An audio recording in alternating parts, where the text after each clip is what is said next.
As you guys know, we got pretty beat up off Cape Hatteras, and one of the kind of miserable aspects of it was our V-berth got soaked in salt water. And it's not because we forgot to close a hatch or anything like that, but it's because water was dripping in through the hatch. So the hatch was dogged down and all that was good, but the seal between the Lexan top and the aluminum frame leaked a little. And we knew about this because when it would rain, we'd get a little bit of water coming through. But we've been living aboard for 5 years, and what we would do is we'd just put a towel between the hatch and the screen below it, and that seemed to catch the water, and it fixed it. It wasn't it remedied it.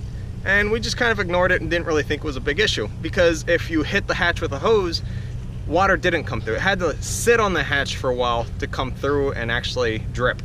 So we didn't think it was a big issue, and we went out in the ocean like that, which proved to be a horrible mistake. So we were physically okay, but we just didn't have our bed. And not having your bed might sound materialistic and just lame, but it really plays into your morale to know that you have a place to snuggle up and stay warm and cozy. And when you don't have that, then you feel like you've lost like a huge piece of comfort that made you happy and that you could relax. So when you're trying to wait out a huge storm that's just taking days, it's nice to just curl up in bed and read a book. But instead we had to, strap into a sea berth because our bed was soaking wet.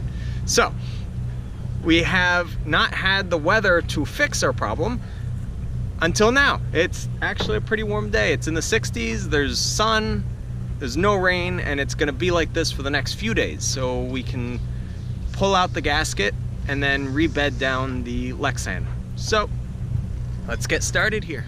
Now this is gonna seem insignificant, which is why we didn't really pay much attention to it, but there's a tiny little gap here in the corner, and there's a couple spots like that where the caulk has pulled just a little bit away from the Lexan, and that is how the water gets in and causes all the drips. Same over here, you can see just a tiny little crevice. I contacted Bomar, and they suggested using GE SGG 4000 or SSG 4000 as the desired caulk to fill the gap between the Lexan and the aluminum. That stuff is really expensive, and the shipping was even more expensive. So instead we went with Dow Corning 995, and we're hoping that it works the same. It should. It looks like they're in the same class of chemical, but you never know. The company did recommend GE, and we're going against their recommendations and using Dow Corning. So hopefully it won't come back and drip on our heads.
got the sealant put in, we got it smoothed, and then we peeled off all the tape. That way it comes off nice and easy while it's still wet and runny. And you can see it just fills in all the gaps nice and tight. So hopefully, if all goes well, we no longer have a leaking hatch over our deck, or over our V-berth. So that'll be nice, because that'll be the first time we'll have a dry hatch over the V-berth in 5 years.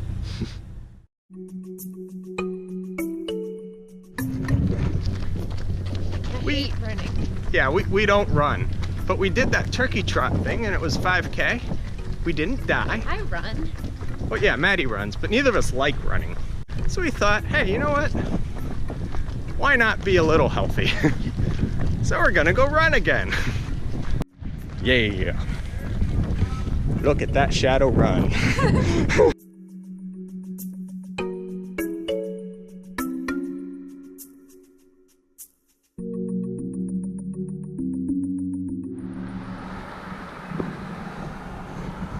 She thinks I lag behind because I'm tired and out of shape. It's not the truth. It's just, what's the point of running if she's not ahead of me? I'm just running away from her at that point. Or if she goes ahead, then I run towards her. I just got a bad cramp. West Marine's open today, and we need some resin to patch a hole that our anchor chewed into our prow. So I'm gonna check the prices here.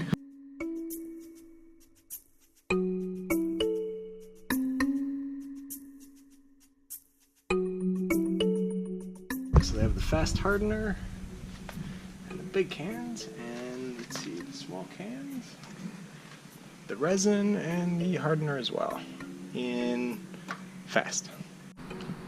Maddie certainly is a determined runner. I'm walking. Now it's because I'm tired. She's still running. Good for her.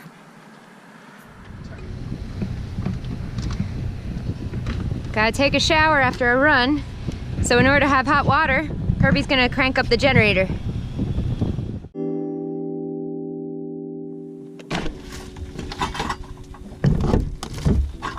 Have me some turkey.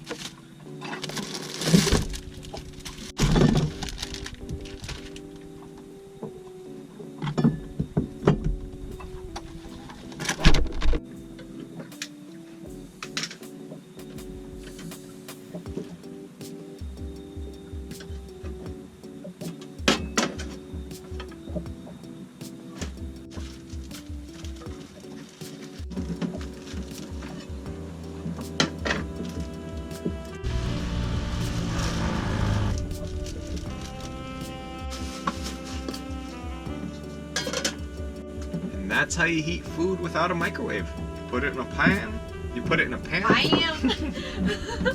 Put it in a pan. Put it in a pan with some low heat. Put a lid on it. Give it some time. It's wondrous. We got mail. So this big old package is from our sponsor, Dickinson, and they have sent us a grill. So we're gonna open her up without killing ourselves.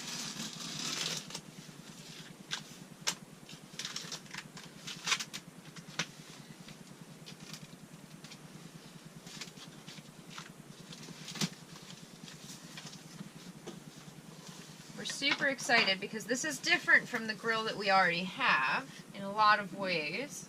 Yeah, for one, it's round, and the other cool thing is apparently it'll double as a single burner, so you can put a wok, a saucepan, pot, different things in there, and use it as a way to cook as well. Yes, it is called the SeaBQ. Yes. There it is. It's so cute. Ah, it was just stuck to the bottom. Okay. Oh, look at it. Thanks, Dickinson. Yes, thank you. Can't wait to use it. This down. I'm just so confused by this. There must be... Oh, these are the legs. That's what these are. This is good. Protected.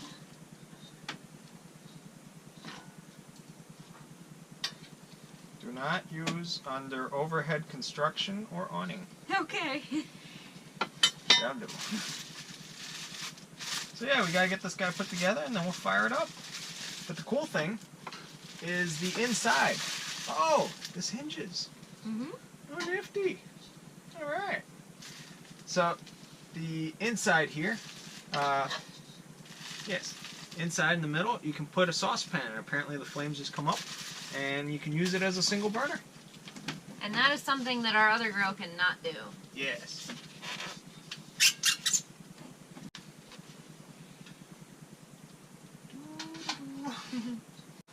Yep, that's it.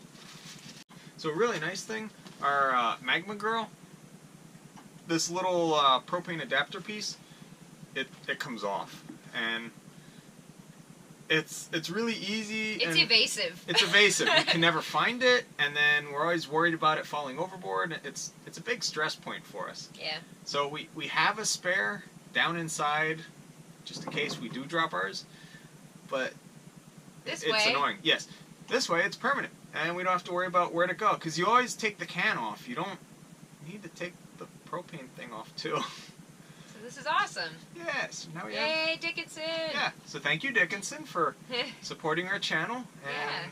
what we're doing here. And they also keep us warm. So we originally had the Newport heater, and I've had that for 5 years since I bought the boat. It's one of the first things I did to it. So we contacted them when we were setting off to see if they wanted to sponsor our journey, and they did. They sent us a grill. So we'll keep you guys posted how it works, and we'll be certainly making a lot of meals on it, especially as we head further south, because I mean it's smaller, so it's more portable, so we can take it to beach barbecues. Oh yeah. It's gonna be good. Now this is a package from one of you guys. Yeah, one of our sailing buddies. Alan Underdog. He was nice enough to send us this. Yeah, so it's a 48-volt charger. It cranks out 6 amps. He strongly believes it works. He hasn't tested it, so we'll get it tested, and if it works, we'll get it hooked up. Now, the awesome thing about this is we currently have a 15-amp charger. So when we're running the generator, we are only putting 15 amps into the motor bank, which means that we can technically motor indefinitely, as long as we have gas, at 15 amps, which is pretty slow. This gives us an extra 6 amps, which doesn't sound like much, but that bumps us up to 21 amps of charging. It adds up. Yeah, and every little bit helps. Yeah. So let's get this unboxed. Alright.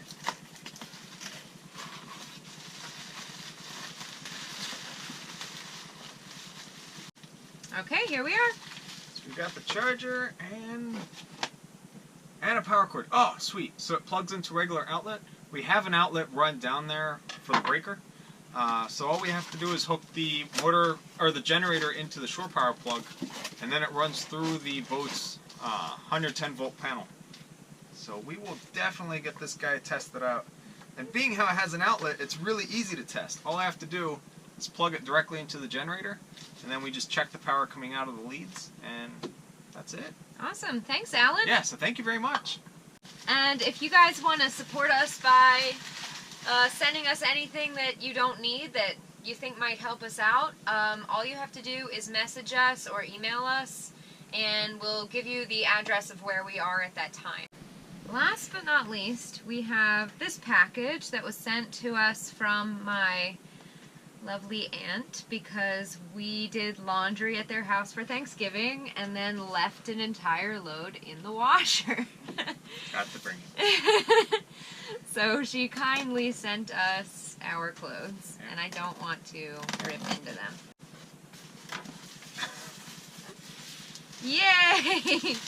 Our clothes! We missed them. Yes!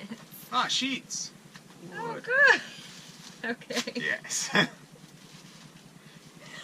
Thanks, Aunt Kiki. Yes, thank you very much, Aunt Kiki and Uncle Ham. We now have our clothes again. And they're clean.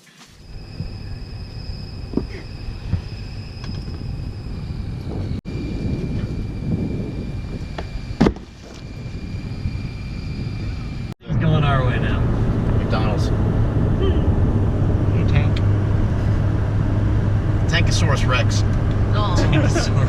We got a ride to Walmart. Yeah. So Anytime you're offered a ride, you never turn it down. Yep. Border mantra number 3. Goodbye, monies.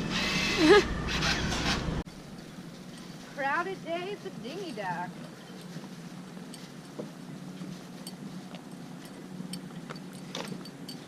Ours is the best.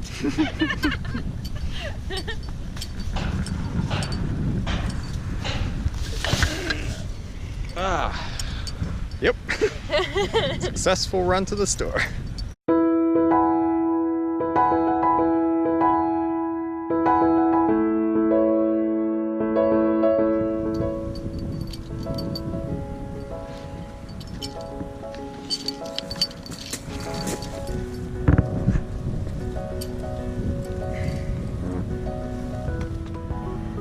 When the anchor fell off its bow roller back off of Hatteras, we had many problems, but one of them was that it actually dug into the hull.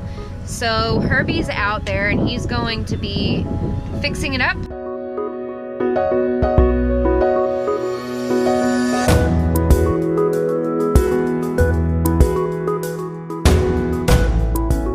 So the anchor popped out of the bow roller and was kind of hanging off the side here, and the fluke just chewed into the hull. Now it's more a cosmetic issue. It didn't actually, it's super thick here. So it's about 3 millimeters deep, so it's definitely not structural. So instead of going through the process of, chop strand mat and resin with thickening powders, we're gonna try the easy way. And we got some 610 from West Marine. So we're just gonna try squirting it in there and then smooth it off, see how it cures up. After it's all cured, probably tomorrow, we'll get it primed and painted. That way it blends right in. Nice.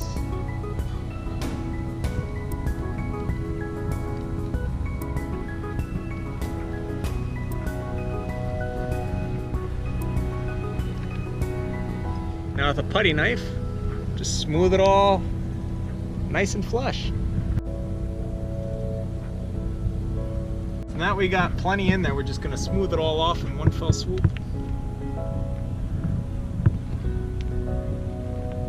Of sorts.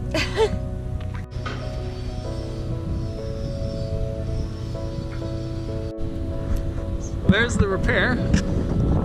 So it's pretty smooth when you look at it with the reflection with the light. And the rest we'll just smooth up with sandpaper tomorrow. So the more you smooth it today, the less sanding you have later. So that's always a bonus. I definitely helped. It was imperative that I was there for that.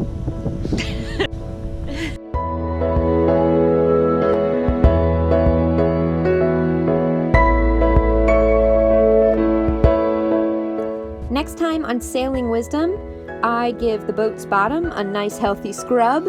We visit a friend from Denmark's boat, and it's just spectacular on the inside. We can't wait for you guys to see it. It's all antiques and things he found in dumpsters and colors and wonderful things. And then we go to the local brewery where we meet up with a lot of friends. Thanks so much for watching. And if you want to become a sailing buddy, you can click the link down below to our Patreon account. Don't forget to like this video and subscribe to our channel. And when you click subscribe, make sure you click on the little bell in the annotation. That way you get notifications as soon as our next video is uploaded. Thanks so much.